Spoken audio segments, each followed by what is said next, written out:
finally, I'm going to finish off in this story. Listen, it's an obligation, especially for the scholars. And there's not many scholars here, but those who are community leaders, to speak about these issues, even if they're unfashionable, even if it brings you into the limelight.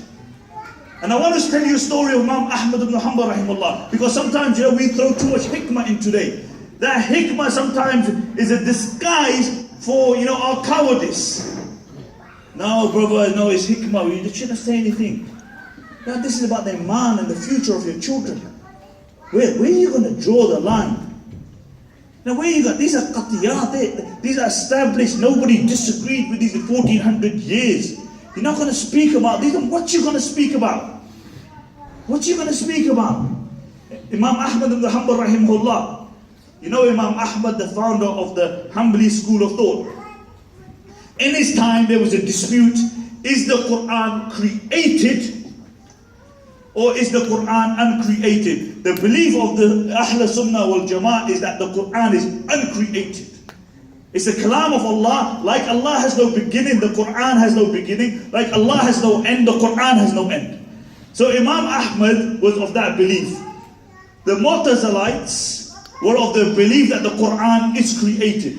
So they persecuted Imam Ahmad ibn Hanbal. They took him to prison and they beat him. They whipped him. The narrator mentioned, if you had whipped an elephant like Imam Ahmad ibn Hanbal was whipped, it would have dropped.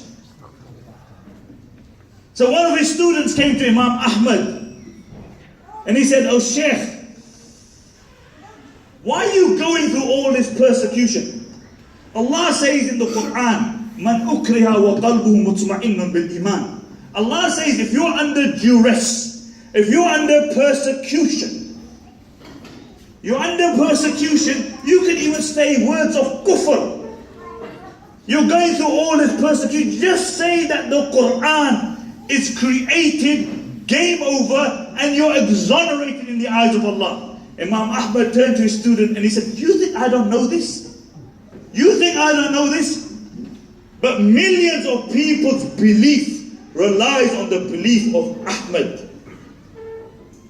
The entire community's belief relies on the community of the ulama. If you're going to shy away and not speak about it, then others will have accused on the day of judgment that ulama never said anything. They're the ones who studied 8 years. So brothers, sisters, 4 things. Work on your children, create a connection between them and Allah subhanahu wa ta'ala. Go to your madaris, go to your masjids, force them to make this a serious issue, take this as a serious issue. And then you have specialists here, like Maulana Javed, etc. They can tell you more how to do that. Third, go to your MP, go to your councillors, pressurize them. Pressurize them. And fourth and lastly, be at the forefront of this da'wah. Be at the forefront. May Allah subhanahu wa ta'ala reward the brothers and sisters, especially Sheikh Aslam, for organizing this. May Allah subhanahu wa ta'ala give